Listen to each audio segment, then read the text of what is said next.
Kalau Anda tahu hidupmu tinggal beberapa jam lagi, apa yang kamu lakukan? Tinggal beberapa jam lagi, apa yang kamu lakukan? Ada lagu yang kamu hafal, yang paling kamu senang untuk nyanyikan, habiskan waktu beberapa menit, dan seterusnya. Itulah yang terjadi, yang Diakon Timotius ceritakan di Titanic dulu, ya, lebih dari 100 tahun yang lalu. Yaitu tenggelam, luar biasa, gara-gara saking besarnya kapal itu. Ada salah satu awak kapal berkata, Tuhan pun tidak bisa menenggelamkannya. Wah, hebat sekali dia. Tuhan pun tidak bisa menenggelamkannya, saking besarnya. Enggak tahu, hanya perlu sebongkah es, ya, tenggelam, betul-betul tenggelam, ya. Wah, luar biasa. Oke. Hidup ini singkat, ya, sebenarnya singkat. Kalau mau dibilang panjang, dikasih panjang pun kalau tidak dikasih sehat, nggak mau saya. Bener, ya. Apa kamu mau hidupnya panjang tapi tidak sehat? Ya, seringkali kita di post video singkat orang yang tua. Terakhir saya baru lihat video seorang nenek 117 tahun. Ya, susah sekali dia. Susah sekali. Ya, kalau tidak sehat, apalah gunanya? Oleh sebab itu Tuhan, kalau mau saya dipakai lagi di muka bumi ini, maka berikan kesehatan. Itu lebih baik dari semua yang lain, dari harta dan apapun juga. Amin. Anda juga mau begitu? Ya, baik. Saya ingin mengajak membaca satu ayat, dua ayat. Ayat Yosua 24. Yosua 24. Yosua 24 ayat 15 dan 16, ayat 14 dan 15, sorry. 14 dan 15. Yosua 24. Mari kita membacanya bersama-sama. Yosua 24 ayat 14 dan 15. Kalau sudah dapat kita baca bersama-sama. 1, 2, 3. Oleh sebab itu, takutlah akan Tuhan dan beribadahlah kepadanya dengan tulus, ikhlas, dan setia. Jauhkanlah Allah yang kepadanya nenek moyangmu telah beribadah di seberang sungai Efrat dan di Mesir. Dan beribadahlah kepada Tuhan. Tetapi jika kamu anggap tidak baik untuk beribadah kepada Tuhan, pilihlah pada hari ini kepada siapa kamu akan beribadah. Allah yang kepadanya nenek moyangmu beribadah di seberang sungai Efrat, atau Allah orang Amori yang negerinya kamu diami ini. Tetapi aku dan seisi rumahku, kami akan beribadah kepada Tuhan. Tetapi aku dan seisi rumahku, kami akan beribadah kepada Tuhan Jehovah. Mari kita berdoa.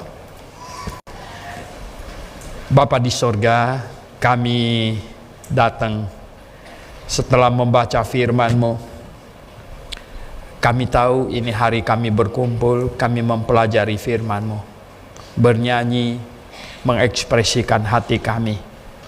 Ini adalah hari yang dimana kami, anak-anak-Mu, bisa bertemu satu dengan yang lain.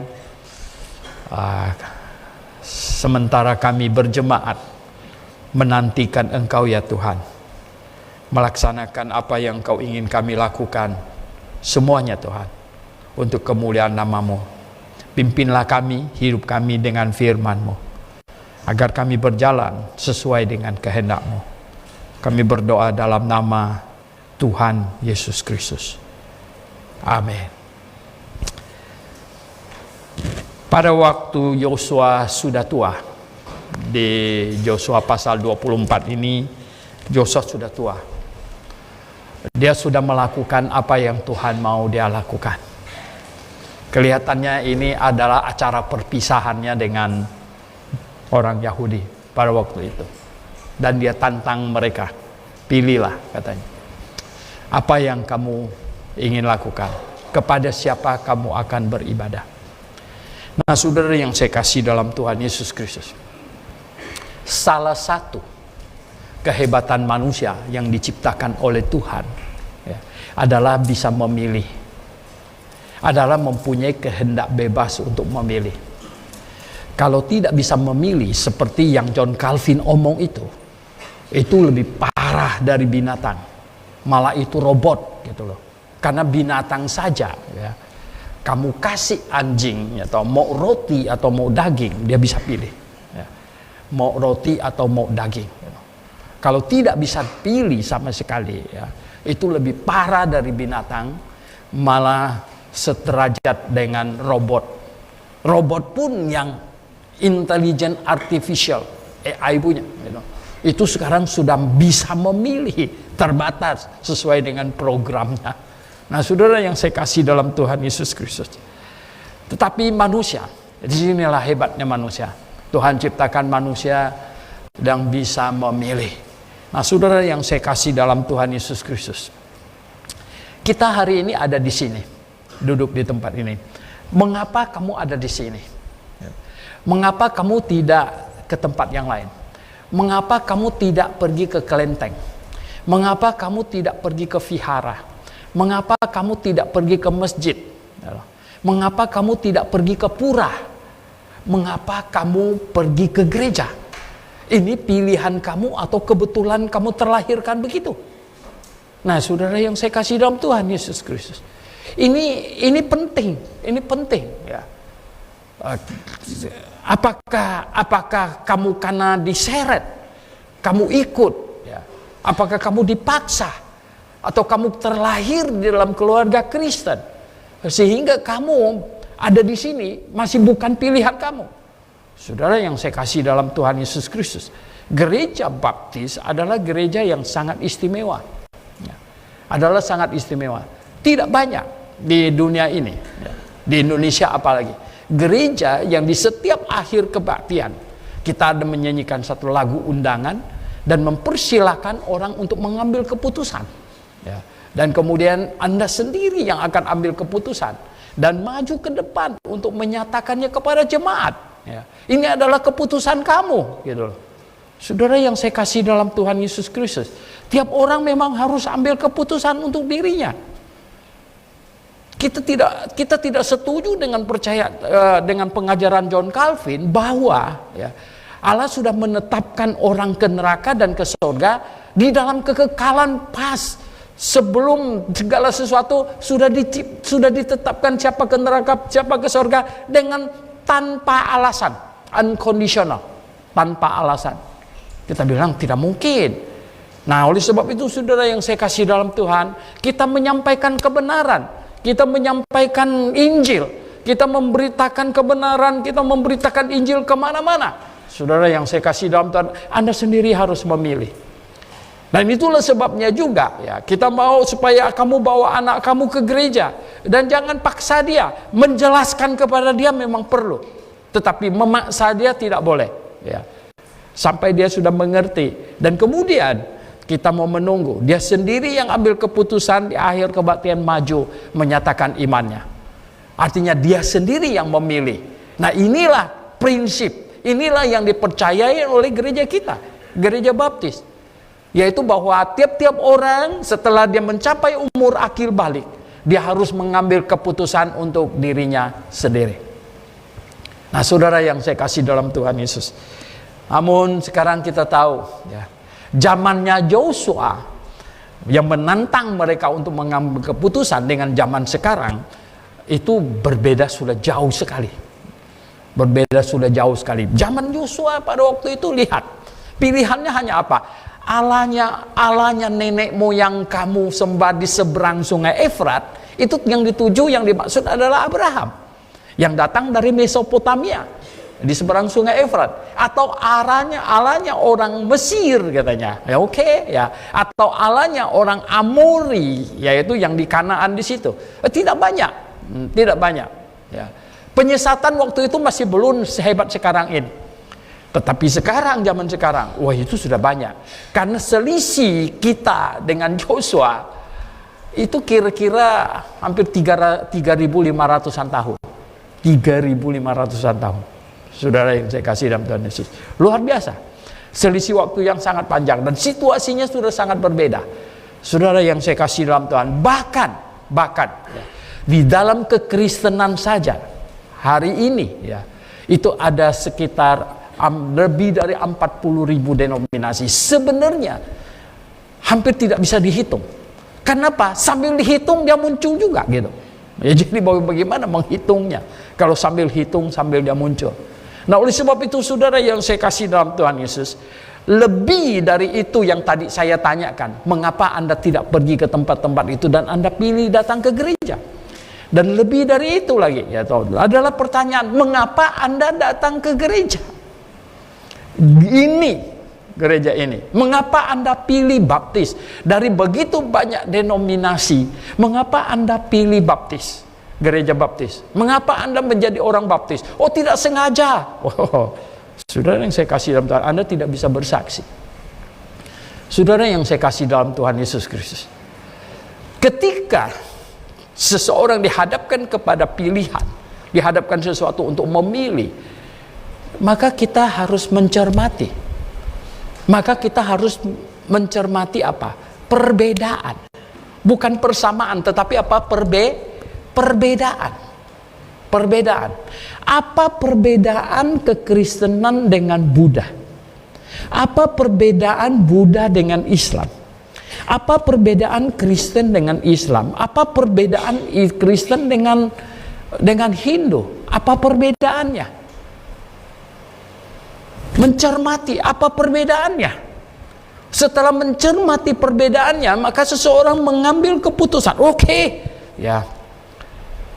Katakanlah semua yang ada di ruangan ini Anda pasti oke, saya menjadi orang Kristen. Ini keputusan saya menjadi orang Kristen. Memang tadinya saya dibawa oleh orang tua saya ke gereja. Tetapi kemudian saya mencermatinya. Memang benar tadi saya diajak teman saya ke gereja. Saya belum begitu paham. Tetapi kemudian saya mencermatinya. Memang benar saya diajak suami saya.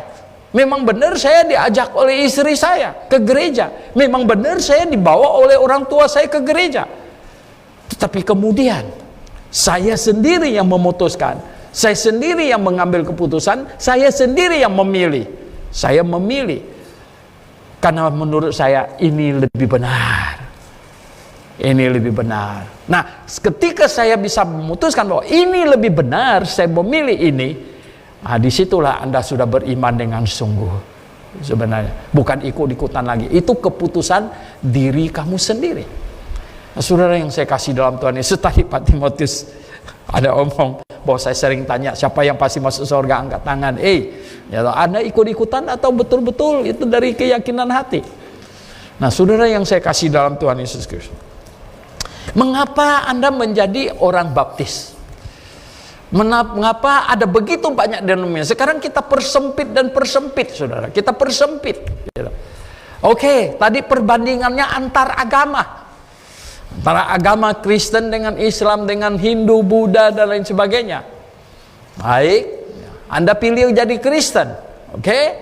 Ya.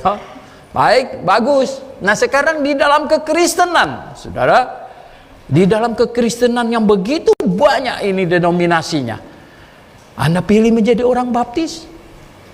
Mengapa? Apa sebab? Oh, saudara yang saya kasih dalam Tuhan Yesus, tiap-tiap minggu di gereja dan dengan berbagai acara seminar dan lain sebagainya adalah untuk mengisi, untuk mencari tahu, untuk memberikan alasan kepada keputusan kita bahwa saya mengambil keputusan ini adalah benar. Kita sendiri harus mempunyai alasan untuk keputusan kita, barulah keputusan kita itu memiliki fondasi yang kuat. Gitu. Kalau tidak, maka tidak memiliki fondasi yang kuat, saudara. Saudara yang saya kasih dalam Tuhan Yesus. Sudah banyak kali saya mengajar. Mengapa muncul banyak denominasi? Sebenarnya kita tahu bahwa awal-awal startnya Kristen cuma satu. Cuma satu. Di Yerusalem, plek, gitu. Petrus berkhotbah 3.000-an orang bertobat. Kemudian beberapa lama kemudian menjadi 5.000 orang yang bertobat. Tidak banyak pada waktu itu. Hanyalah Kristen kemudian sama yang penyembah berhala semuanya. Sebenarnya Kristen, Yudaisme dan di luar itu penyembahan berhala. Ya. Jadi Yudaisme, Kristen, penyembah berhala. Tidak banyak waktu itu. Dan kenapa yang Kristen ini jadi banyak? Karena kalau ditelusuri sejarah, iblis mengubah taktik. Kenapa saya berkata iblis mengubah taktik? Karena ketika kekristenan start awal, ya, kita tahu, ya, baru Yohanes Pembaptis yang mengajarkan kebenaran, yang memperkenalkan Mesias. Pada waktu itu Yohanes Pembaptis, kalau kita baca di Injil Markus pasal 1, dia adalah pemberita Injil pertama. Dialah yang memperkenalkan Tuhan Yesus. Dialah yang berkata, lihatlah anak domba Allah yang menghapus dosa dunia. Jadi pemberita Injil yang pertama itu adalah Yohanes Pembaptis. Dan Yohanes Pembaptis dipenggal kepalanya. Korban pertama sebenarnya kekristenan. Waktu itu belum disebut Kristen. Ya, Kristen disebut itu ada pada saat di Antioquia. Itu sudah belasan tahun sesudah Tuhan Yesus. Belum disebut Kristen. Yohanes Pembaptis jadi korban pertama, dipenggal kepalanya. Dan kemudian ya seterusnya kita baca Stefanus dirajam sampai mati. Kedua, Yakobus dipenggal kepalanya. Petrus dilepaskan.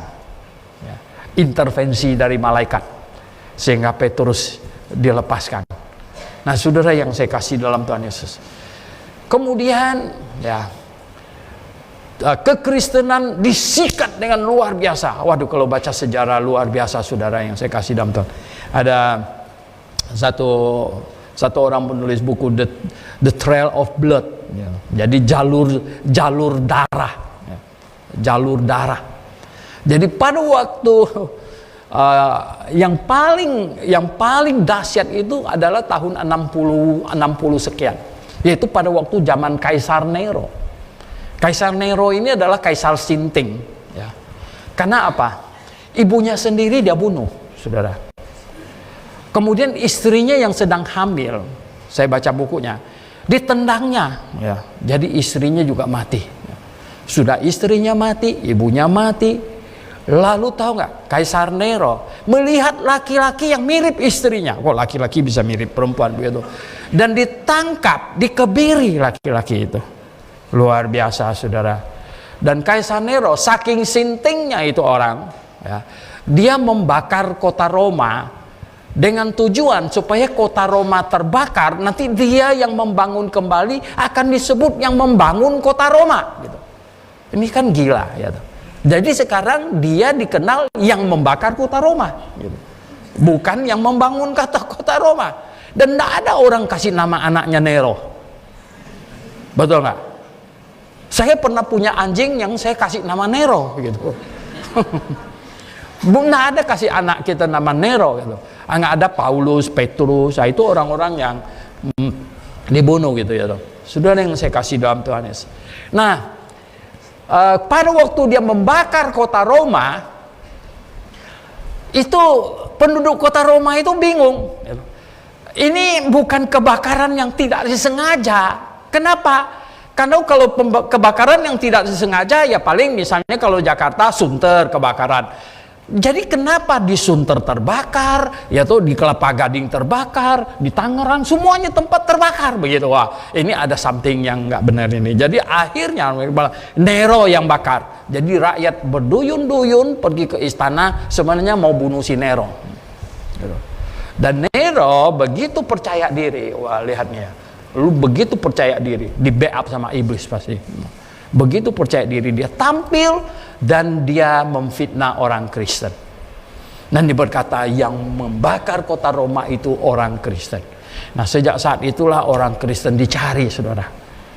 Dicari dan dicari. Ya. Wah luar biasa sekali saudara yang saya kasih dalam Tuhan. Ya. Luar biasa. Dan sehingga terjadilah perburuan terhadap orang Kristen. Dan orang Kristen dihantam. Tetapi saudara yang saya kasih dalam Tuhan, ya, ini sejarah mencatat luar biasa sekali. Ya. Katanya orang Kristen itu seperti bunga rumput, ya, yang katanya semakin diinjak dia semakin menjalar, gitu, ya. Semakin diinjak semakin menjalar. Benar, saudara. Ya. Jadi orang Kristen semakin dibabat semakin merambat, gitu, ya. Dan itu akhirnya, ya, itu di seluruh kota Roma orang Kristennya makin bertambah sampai di istana Nero banyak orang Kristen dia tidak tahu. Nah kalau Anda lihat di toko buku ada jual ikan gitu ya, ikan itu bahasa Yunaninya tuh iktus ya, ikan iktus gitu, ikan. Nah zaman itu jadi kalau saya mau tahu kamu Kristen apa bukan gitu, misalnya ini tukang rotinya Nero ini di istana. Saya masuk jadi tukang roti juga gitu ya. Jadi saya mau tahu ini ada berapa orang Kristen di sama-sama tukang roti di situ gitu ya. Jadi saya sengaja tebarkan ini tepungnya gitu ya. Terus saya gambar ikan. Gitu. Nah kalau yang Kristen lihat langsung dia hapus. Dia tahu ini Kristen, kita berdua Kristen. Dan dia kalau dia duluan dia akan kasih tahu si Anu Kristen, si Anu Kristen juga, si Anu Kristen juga. Jadi kita di sini ada 10 Kristen gitu. Nah kira-kira begitu. Jadi sekarang ikan itu menjadi lambang. Ya. Kenapa ikan iktus? Jadi iktus ya selain artinya ikan ya juga mempunyai arti singkatannya Yesus Kristus Anak Allah Juru Selamat gitu. Nah, jadi indah sekali jadi pakai begitu. Nah, saudara yang saya kasih dalam Tuhan. Nah, tadi saya bilang bahwa iblis ganti strategi. Karena iblis dia memakai cara keras menganiaya ya, dengan hantam menganiaya semuanya. Kekristennya nggak mati ya. Bukannya berkurang, malah bertambah. Semakin dibabat, semakin merambat. Jadi makin bertambah. Nah sekarang sembunyi-sembunyi. Dan banyak yang jadi Kristen. Sampai di istana, di mana-mana jadi Kristen. Akhirnya, iblis sekarang ganti strategi. Dengan apa? Ini mesti menyesatkan dari dalam. Jauh lebih strategik, ya, jauh lebih efektif gitu. Bahwa kalau dibabat, disikat dari luar, mereka makin tangguh, makin setia, makin kerjasama, makin mantap, makin menginjil, ya, makin menginjil. Nah, ini luar biasa sekali. Tetapi sekarang diselewengkan, ya, disesatkan dari dalam. Nah oleh sebab itu saudara yang saya kasih dalam Tuhan Yesus, saya mendapatkan satu buku yang bagus sekali. Ini buku yang ditulis orang, ini sudah ratusan tahun penulisnya, sampai dikasih nama Forgotten Books, ya, buku yang terlupakan. Ini ditulis oleh John Market Cram, ya, John Market Cram. Nah saya dapatkan di sini bahwa ya, saudara yang saya kasih dalam Tuhan, ini penyesatan dari dalam, penyesatan dari dalam. Supaya orang Kristen, ya, yang namanya Kristen, mereka nanti akan tinggal nama saja Kristen. Jadi tidak lahir baru, maka pengajarannya harus diselewengkan. Pengajarannya harus diselewengkan. Dan penyelewengan pertama itu adalah masalah arti baptisan. Arti baptisan. Jadi dibaptis untuk apa? Gitu, dibaptis untuk apa? Nah, saudara yang saya kasih dalam Tuhan Yesus, di sini ya dikasih tahu bahwa Orang yang pertama kali menyimpangkan makna baptisan itu adalah Origen, yang mereka sebut bapak gereja, tapi saya sebut setan gereja gitu. Oh, mereka marah sekali sama saya. Pak Suhento ini bagaimana? Bapak gereja kita dia sebut setan gereja. Ya, saya bilang tergantung dia mengajarkan apa. Dia orang pertama yang memperkenalkan baptisan, sebenarnya baptisan anak. Dia membaptis anak antara umur 6 sampai 10 tahun. Antara 6 sampai 10 tahun. Dan dia ditegur oleh Tertullianus. Jadi Origen ditegur oleh Tertullianus. Sama-sama dijunjung sama mereka bapak gereja katanya.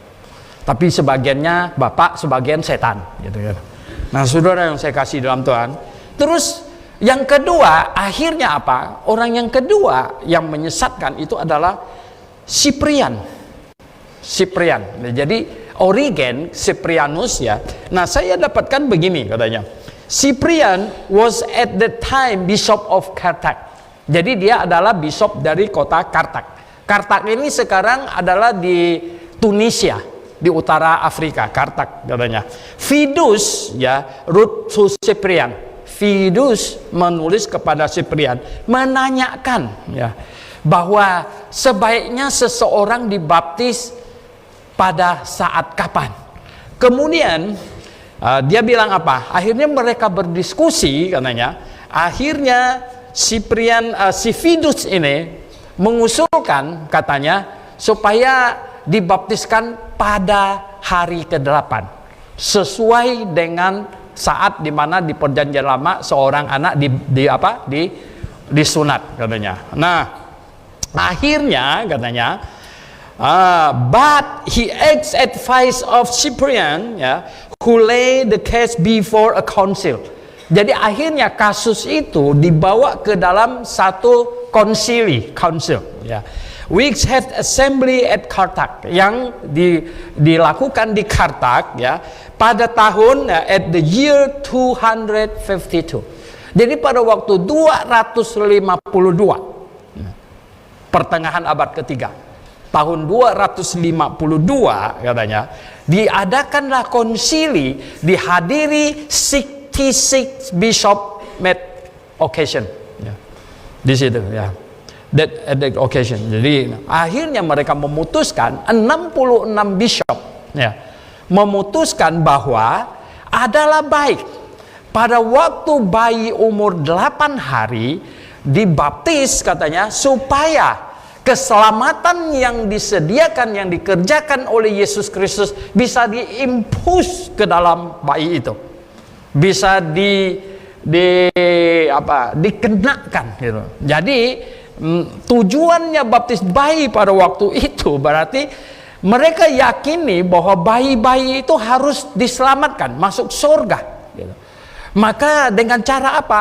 Umur 8 hari bayi itu harus dibaptis supaya keselamatan yang disediakan oleh Tuhan Yesus bisa diterapkan, ya, dilengketkan kepada si bayi itu melalui baptisan. Nah, saudara yang saya kasih dalam Tuhan Yesus, ini sudah sangat luar biasa sebenarnya. Ini sudah penyimpangan. Berarti baptis supaya masuk surga. Nah, karena baptis supaya masuk surga inilah akhirnya pada waktu itu mereka sekaligus membaptis orang yang sedang sakit gitu.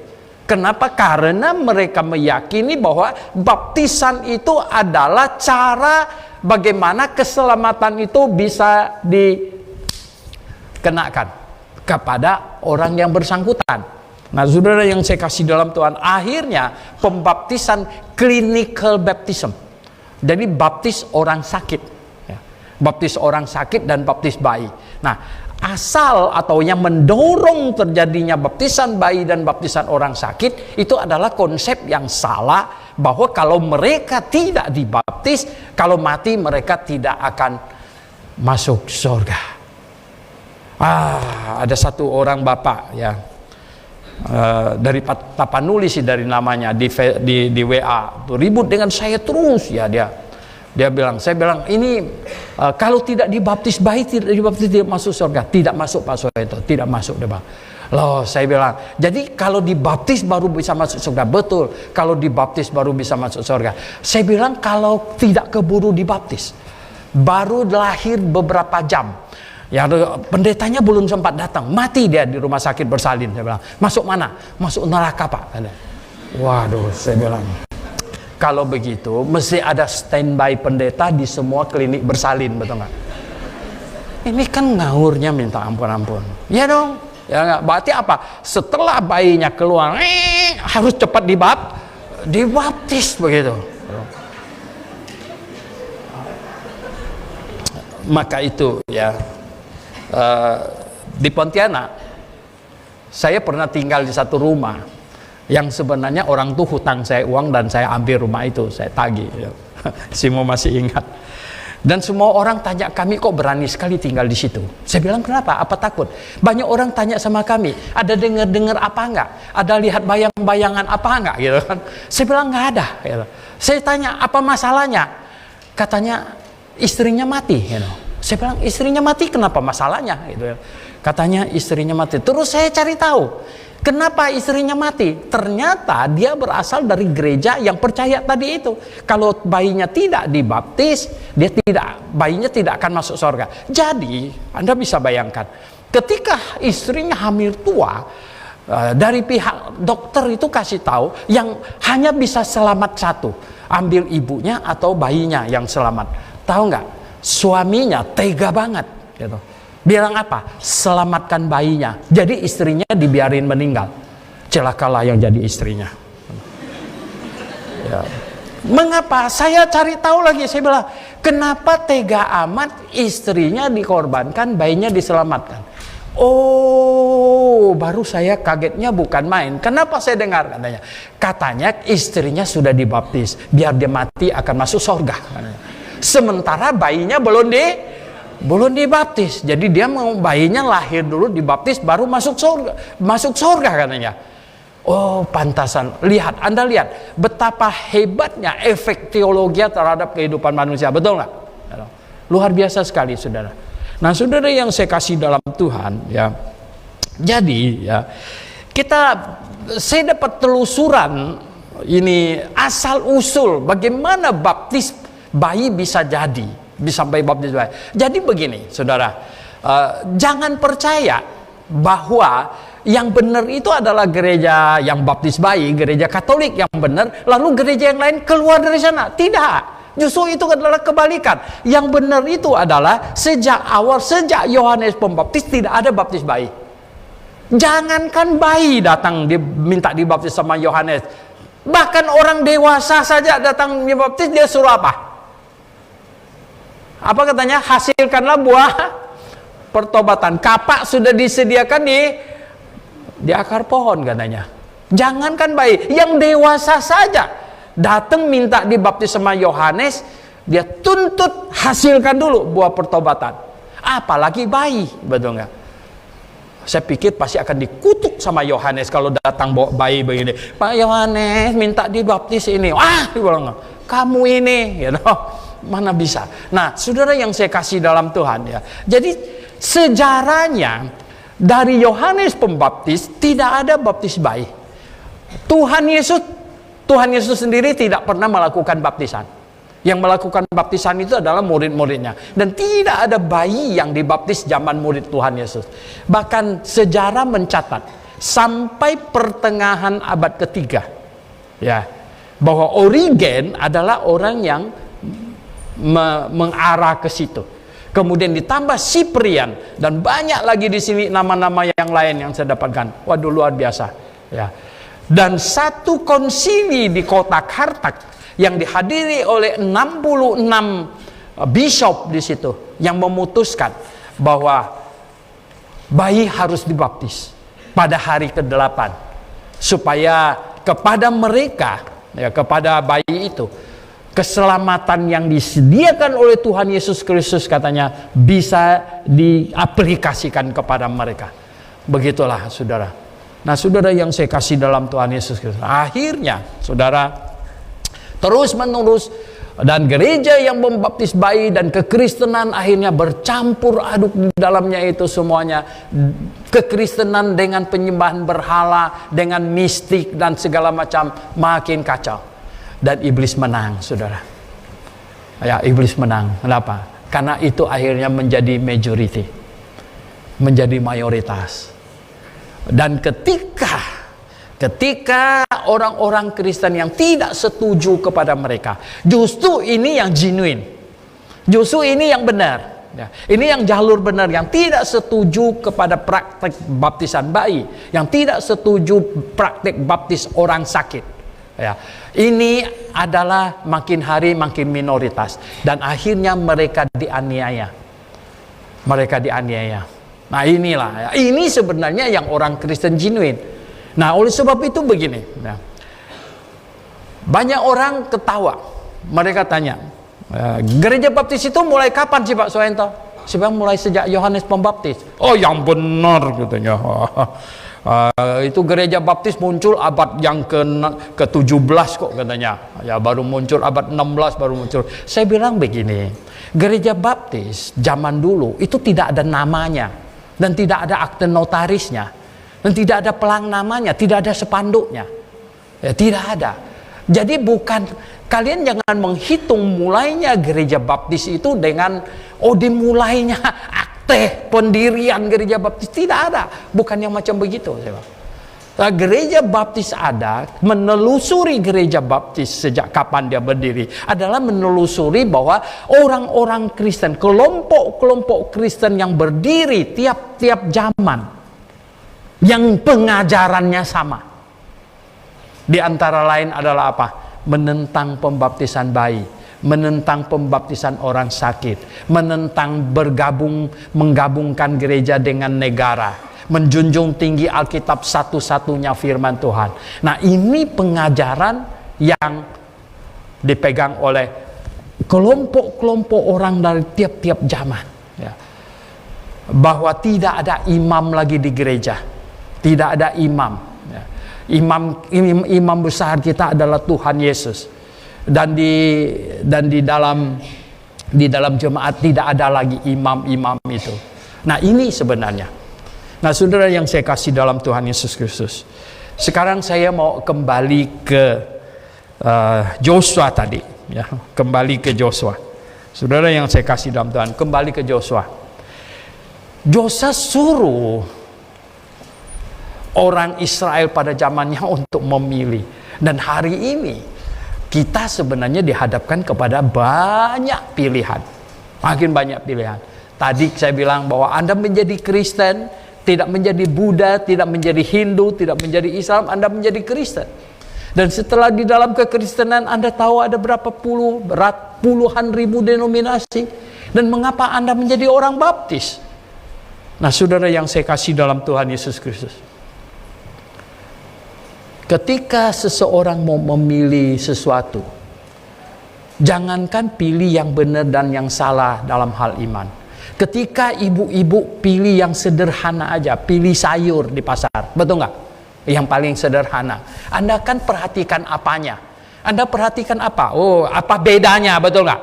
Apa bedanya? Sama-sama sayur, ya, sama-sama mangga misalnya buah. Apa bedanya? Yang ini kecil, yang ini besar. Kamu pilih yang mana? Ya. Oh enggak, saya pilih yang kecil. Saya memang orang sederhana kok, pilih yang kecil aja. Ya, nah, ini yang besar, yang kecil. Pilih yang mana? Anda pilih yang mana? Ini ada yang belum matang, ini yang udah matang. Anda pilih mana? Oh ya, saya memang pilih untuk seminggu lagi baru makan. Saya pilih yang mentah aja. Saya kira nggak ada. Orang agak sinting ini orang. Saudara yang saya kasih dalam. Ketika kita disuruh pilih, apa yang diperhatikan? Perbedaan, betul nggak? Ketika ada peringatan, Anda diwanti-wanti, diperingatkan apa? Bahwa sekarang beredar banyak uang palsu yang 100.000. Nah, jadi ya, Anda perhatikan samanya atau perhatikan bedanya? Hah? Kalau perhatikan sama, oh sama nih gambarnya sama, ya udah. Ini terlalu bodoh. kita pasti perhatikan bedanya apa, betul nggak? Apa bedanya, gitu loh. Nah, ketika kita perhatikan apa bedanya, baru kita, yang mana ini? Oh, ini begini, ini bedanya di mana? Ketika orang kasih tahu kita, hati-hati terhadap uang palsu yang sedang beredar. Kita orang yang cerdas saja tanya, kira-kira perbedaan paling nyoloknya apa? Perbedaan paling nyoloknya, oh enggak, dia bilang yang satu tidak ada benang di tengahnya, yang asli ada benang di tengahnya. Oh ya, makanya setiap kali akhirnya lihat uang, lihat benangnya, di apa? Di terawang, di rabah, di apa lagi? Di terawang. Lihat, karena apa? Bedanya. Nah, saudara yang saya kasih dalam Tuhan Yesus Kristus, Anda sudah duduk di sini berapa tahun? Jadi orang Kristen berapa tahun? Anda jadi orang Baptis berapa tahun? Anda bisa nggak membedakan antara gereja Baptis dengan gereja Protestan? Bisa nggak? Anda tahu tidak perbedaan gereja Baptis dengan gereja Katolik? Anda tahu tidak? Oh, tidak tahu. Pokoknya saya ke gereja saja. Ya. Orang buka nyanyi ya saya nyanyi. Gitu ya. Suruh buka Alkitab, saya buka Alkitab. Mungkin nggak tahu bedanya. Ya, apa? Anda tahu bedanya tidak? Sekarang, Anda tahu nggak beda gereja kita dengan gereja karismatik? Anda tahu nggak bedanya apa? Ya, Anda tahu nggak bedanya gereja kita dengan gereja reform? Anda tahu tidak? Dan mengapa Anda pilih gereja ini? Anda tahu tidak? Nah, perhatikan bedanya. Saudara yang saya kasih dalam Tuhan Yesus, udah banyak sekali, topiknya banyak sekali. Yang saya mau hari ini, ya, ini hanya pendahuluan perangsang. Anda perhatikan, Anda menjadi orang Kristen, Anda menjadi jemaat Grace, ada bedanya nggak dengan yang lain? Nah, ini penting sekali. Ya. Oh, sama-sama Baptis, sekarang Baptis jadi banyak, Pak Suwento. Betul, saya tahu Baptis banyak sekali. Nah, Baptis ada begitu banyak. Jadi yang Grace yang mana? Yang Grace begini. Nah, sekarang jemaat Grace, tahu bedanya tidak? Ya. Di mana letak bedanya? Gitu. Saudara yang saya kasih dalam Tuhan, salah satu yang paling menyolok sekarang ini. Wah, ini salah satu saja. Kalau semuanya ini nggak habis-habisnya khotbahnya. Salah satunya yang paling menyolok. Rabu ini kita peringatan apa? Penyaliban Kristus. Orang lain semuanya Jumat Agung, kamu Rabu Agung lagi katanya. Waduh, ya toh. Banyak orang sekarang di medsos ya toh. Mereka bilang, banyak yang Pak Suwento ini bagaimana ini? Saya bilang, nah di sini bedanya. Di sini bedanya. Anda tahu bedanya enggak? Dan di antara perbedaan itu, Anda pilih yang mana yang benar? Oh, ini penting. Ini penting. Ya. Kalau Anda tidak tahu bedanya, Anda seruduk saja gitu. Ya. Pokoknya saya ikut saja. Anda tidak bisa bersaksi. Anda tidak bisa berkata kepada orang bahwa saya pilih gereja ini. Ya. Walaupun jauh misalnya. Aliong dari Rangkas, sekarang dia pergi ke Kucing. Ya. Aliong pergi lihat bapaknya. Dia dari Rangkas datang. Ada dari jauh, ya toh. Jauh sekali. Datang. Ya, itu adik saya Marta di Pontianak. Di depan rumahnya ada gereja, depan gitu. Ya kira-kira dari sini jarak sampai ke kamera itu saja gitu. Depan begitu. Ada gereja gitu. Tapi dia pergi jauh sana ke kompleks Sudirman sana. Orang tetangga-tetangganya semuanya bingung. Gitu. Kenapa kamu tidak ke gereja yang di depan? Tinggal jalan kaki mungkin 10 langkah, 20 langkah saja gitu. Tapi kenapa kamu pergi ke tempat yang jauh itu? Bedanya apa? Ya, bedanya. Nah, di sini ya. Nah, saudara yang saya kasih dalam Tuhan, ya. Mengapa kita percaya Yesus disalib hari Rabu, bukan hari Jumat? Ya, ada penjelasannya. Nah, itu khotbah lain gitu. Ya. Itu khotbah lain. Ya. Dan kalau khotbah ini nanti nggak habis-habisnya. Ya, saya kali ini hanya mau membuat Anda berpikir dan betul-betul itu tahu bahwa kamu beriman sekarang terlalu luas, terlalu itu kasar bilang. Beda, mengapa kamu tidak jadi orang Buddha, mengapa kamu jadi Kristen? Oh ya udah jelas, itu saya tahu Pak Suwento. Kenapa kamu tidak menjadi orang Islam, kamu jadi orang Kristen? Itu saya tahu.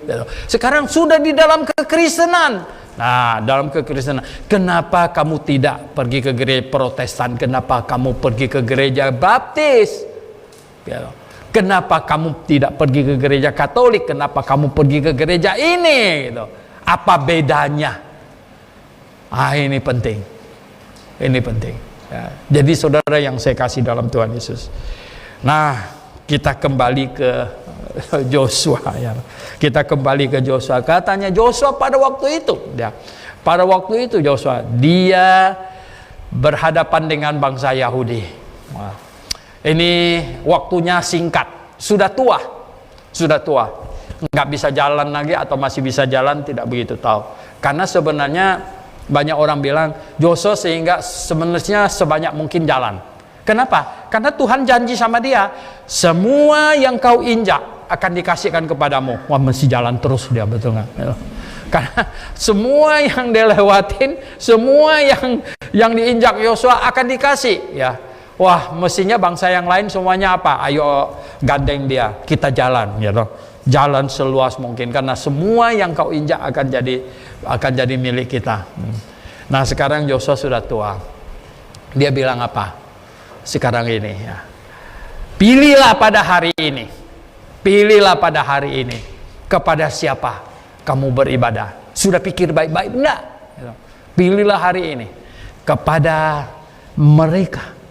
Allahnya nenek moyang kita yang di seberang sungai Efrat. Itu adalah Abraham di Mesopotamia sana, penyembah berhala, atau Allahnya orang Mesir, ya, yang kita keluar dari sana, yang ada banyak Allahnya segala macam, apa juga disembah orang Mesir pada waktu itu, ya, kata juga disembah, semua disembah, gitu. Apakah Allah mereka? Atau Allah orang Amori di sini, orang Kanaan maksudnya, orang Kanaan. Mana yang kau pilih? Mana yang kau pilih? Aku dan seisi rumahku akan beribadah kepada Jehovah. Jelas. Nah, saudara yang saya kasih dalam Tuhan Yesus, Anda jelas tidak? Anda jelas tidak mengapa Anda di sini? Mengapa kamu pilih ini? Jelas tidak? Kalau tidak jelas, itu bahaya. Tapi kalau jelas, Anda bisa bersaksi, saudara. Anda bisa bersaksi. Anda bisa berkata kepada orang, beda. Sekarang banyak orang yang kita sering dengar orang ngomong itu apa? Aduh, semua gereja sama katanya. Kamu bisa bilang apa? Beda. Bedanya apa?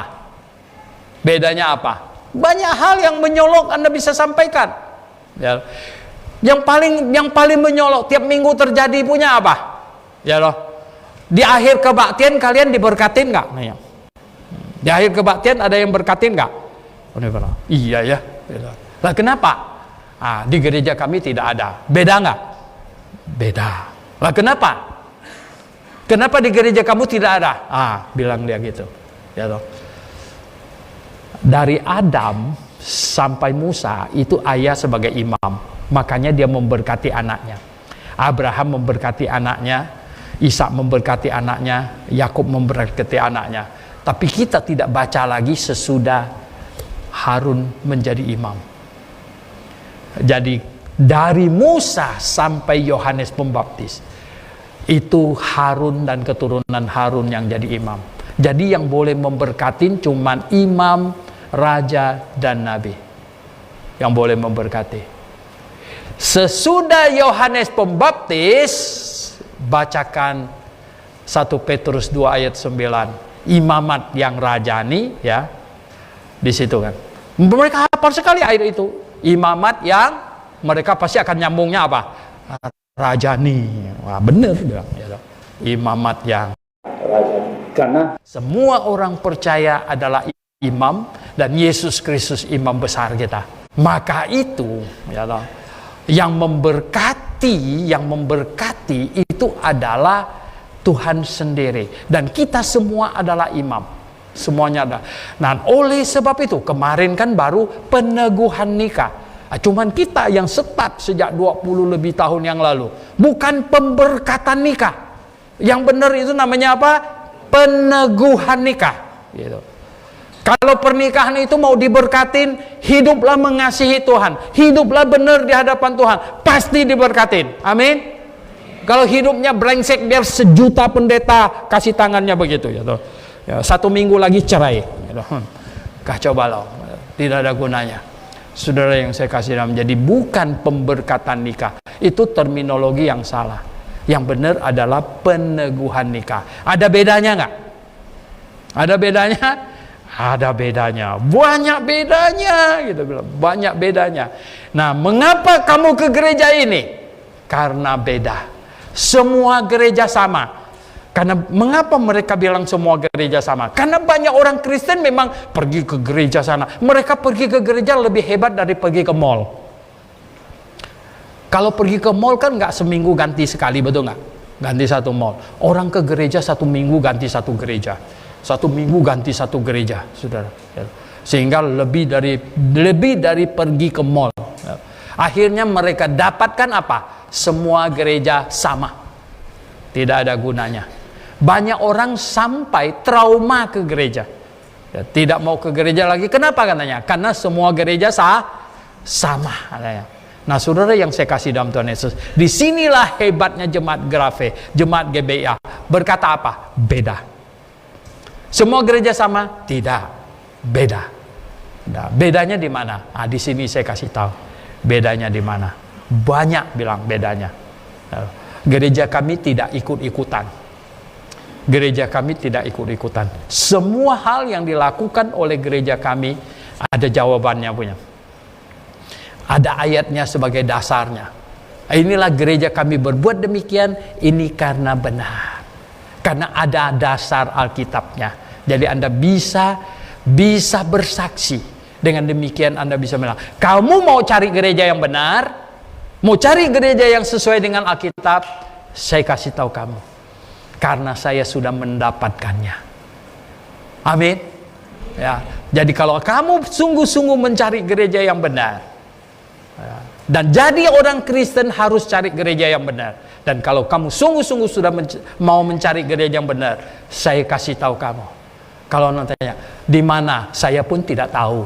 Ini ngawur gitu. Betul nggak? Ya.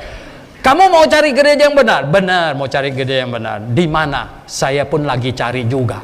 Banyak orang bilang begitu kan ya, toh? Saya juga lagi mencarinya. Bagaimana? Tapi kalau jemaat Grafe, jemaat GMA bisa berkata apa? Kamu mencari gereja yang benar? Iya. Di mana? Saya kasih tahu. Karena saya sudah mendapatkannya. Amin. Semuanya. Betul? Amin. Wow, ya. Mari kita berdoa.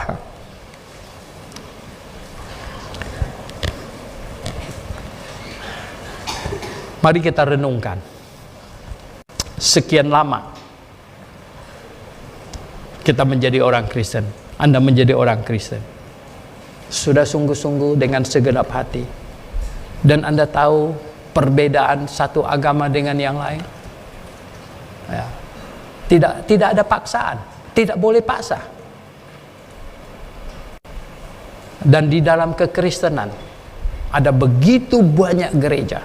Begitu banyak denominasi. Dan iblis sengaja memunculkan sebanyak-banyaknya. Supaya orang jadi bingung. Dan apakah Anda sudah mendapatkan yang benar? Ini penting. Sangat penting.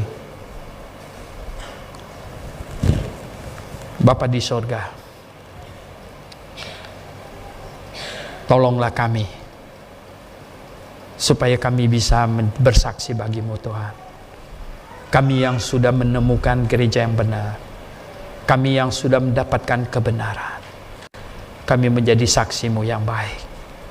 Tuhan pimpinlah. Ada banyak orang di luar sana yang perlu diselamatkan. Ada banyak orang Kristen yang mencari-cari gereja yang benar. Mereka kebingungan. Karena denominasi kekristenan begitu banyak. Tuhan, tolonglah pakai kami sebagai alat-Mu, menjadi penunjuk jalan, menjadi orang yang memperkenalkan gereja yang benar, yang sesuai dengan keinginan-Mu. Terpujilah nama-Mu Bapa Surgawi. Dalam nama Tuhan Yesus Kristus kami berdoa. Amin.